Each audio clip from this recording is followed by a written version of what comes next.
নমস্কাৰ। আজিৰ ভিডিঅ'টো আৰম্ভ কৰিব গৈ আছোঁ। আশা কৰোঁ আপোনালোকে ভাল পাব। বলক বনাওঁ আজি ফিডেলহেড ফাৰ্ন অৰ্থাৎ ঢেকীয়া। এইবিধ শাকৰ গুণাগুণ ক'বলৈ গৈ আছোঁ মই।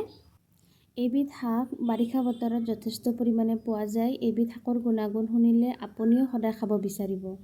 ই বনৰীয়া যদিও খুব সহজতে পোৱা যায়। ইয়াত পটাছিয়াম, হাই এণ্টিঅক্সিডেণ্ট, এচেঞ্চিয়েল ফেটি এচিড পোৱা যায়।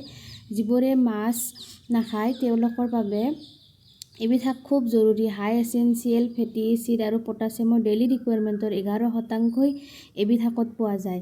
Vitamin A, B complex, vitamin C আদি পোৱা যায়। ভিটামিন এ ইনফ্লেমেশ্যন ৰিডিউচ কৰে, লগতে মেকুলাৰ ডিজেনাৰেশ্যন প্ৰিভেণ্ট কৰে। বি কমপ্লেক্স ঢেকীয়া হৈছে ৰিব'ফ্লেভিন আৰু নিয়াচিনৰ চ'ৰ্চ। ঢেকীয়াই আপোনাৰ কিডনী ষ্ট'নত ৰিডিউচ কৰাটো বহুত পৰিমাণে ৰোধ কৰিব পাৰে। কেঞ্চাৰ, হাৰ্ট ডিজিজ, ডায়েবেটিছৰ পৰা আপোনাক আৰু আপোনাৰ পৰিয়ালক প্ৰটেক্ট কৰিব পাৰে আৰু ই মাইগ্ৰেইন বেমাৰতো বহু পৰিমাণে প্ৰটেক্ট কৰে। আজিলৈ সামৰিছোঁ। ভিডিঅ'টো লাইক, কমেণ্ট আৰু ছাবস্ক্ৰাইব কৰি দিব। আশা কৰিছোঁ আপোনালোকে ভিডিঅ'টো চাই ভাল পাইছে। ধন্যবাদ।